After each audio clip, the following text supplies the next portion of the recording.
The reality is that we have billions of people in the world engaging with each other.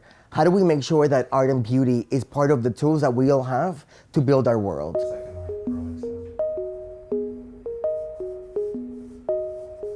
My name is Yazmany Arboleda, and I'm a Colombian-American artist living and working here in New York. In 2006, I did an installation with IntegrateNYC, my first solo show here in New York. And the making of that piece was really using 50,000 bouncy balls to create portraits of people, all kinds of people from all walks of life. And at the end, when the opening happened, I realized that, all the fancy people, beautiful big opening, great. What was actually interesting to me was the process of all the people who had been involved in the making of these stories and them engaging with each other in the making of something.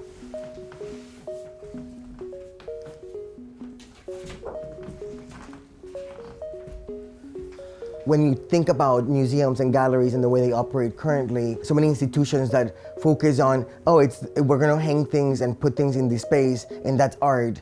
To me, it's much more interesting to think, God, the world is full of beautiful things. How do we find them together? How do we make them together? I never really understood what a panic attack was or an anxiety attack was. And I'll tell you that when I was in Kabul, living and working in Kabul in 2013, I was literally walking by myself down the street from where I lived in Afghanistan, in Kabul. And I remember, my hands were shaking, and I think I remember, it makes me emotional thinking about it, looking at my hands and being how am I gonna find this money to make this dream a reality and to be able to make sure that everyone who believes in this can do it, and we can all do this. And I remember my hands shaking, and I remember sitting on the ground and thinking to myself, it was really sunny, it was really dusty, it was maybe around 3 in the afternoon, cars were going by. In Afghanistan, there's a lot of women who wear burqas and who beg. And I remember looking at a woman and her little baby down, maybe 10 meters away from me.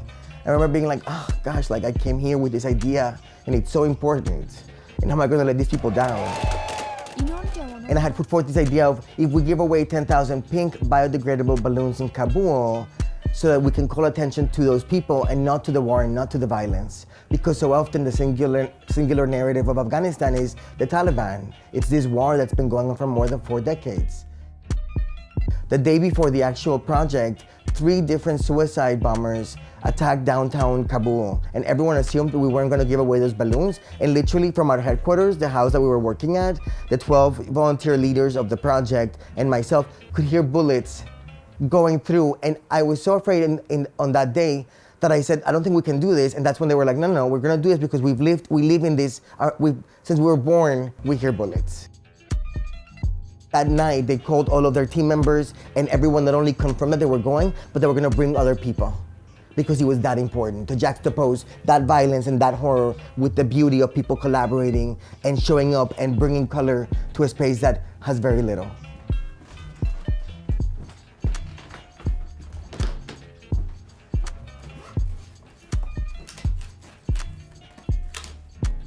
Right now we're going to the Center for Social Innovation in the west side of Manhattan here in New York, and we're going there to work with young leaders from across New York City, high schoolers, middle schoolers who are really invested in desegregating the school system here in New York. It's been 65 years since Brown versus Board, and schools were supposed to be desegregated since, and we're still struggling and dealing with these realities of schools being not integrated.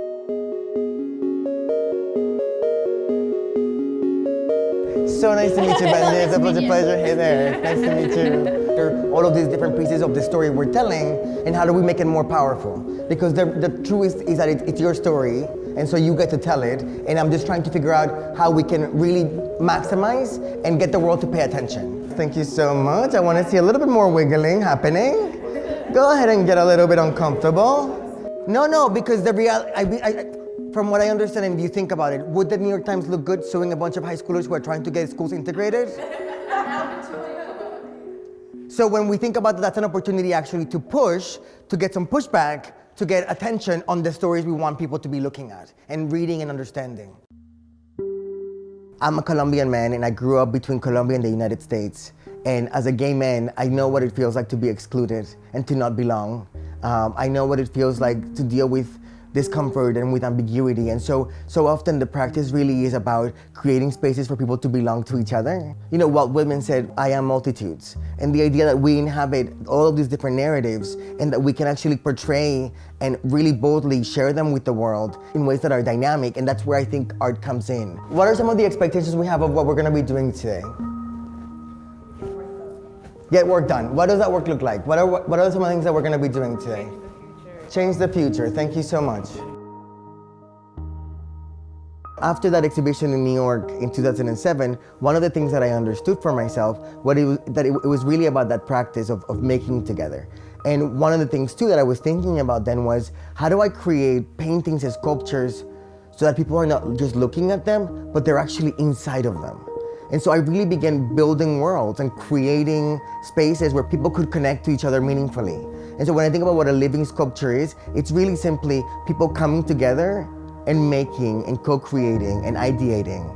And in that process, building art, but also building relationships and bridges among themselves.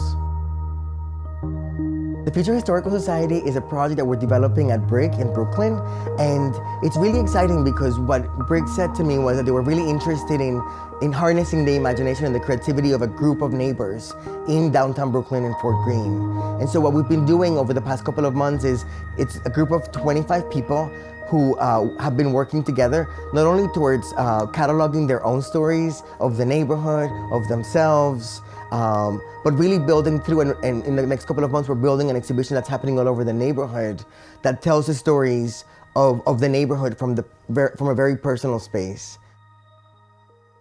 Of course. No, so what we're doing is, I'm having a bunch of the Future Historical Society members coming, and we're doing a potluck. So just everybody kind of coming over and spending time together socially, so that, kind of further the idea of what are we doing and how are we doing this project? Because even though we have these meetings so often, it's really challenging to get everything we need to get done in those spaces, and really actually getting people together to come in and eat and make food together and talk about what it is that we're doing, and just get to know each other, have a little dancing, have a little music. That's the point.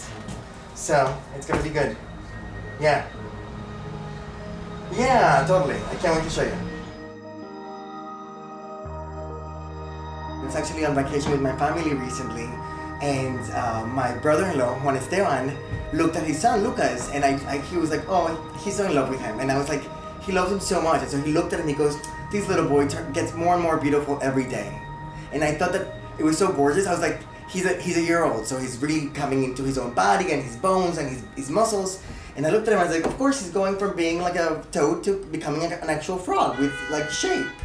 And he looked at me and goes, I think you're totally wrong. I think it's really about the fact that I'm spending more and more time with him, and therefore I love him, and my love for him makes me see him and makes him more beautiful to me. Welcome. How's it going? Good. If you want to put your things down in the room right here, okay. And then just make yourself comfortable. And I thought it was such a beautiful moment because that clarification, I think, is very related to the work that I do, which is as people spend time together and engage with each other, you do fall in love with each other a little bit in that process, in getting to know your favorite foods and how is it that you dance, show me that step, right? Like the different ways in which humans connect and realize that they're actually not so far away from each other. So I feel like it's a really simple way of thinking about beauty and art and the connection to our human experience as we live in the world. And there's so many challenges, right? And so I think of beauty as part of that inherent need. If you're gonna create sustainable change in the world, people should be enjoying that. And if beauty is a part of the recipe, how important, how alchemic.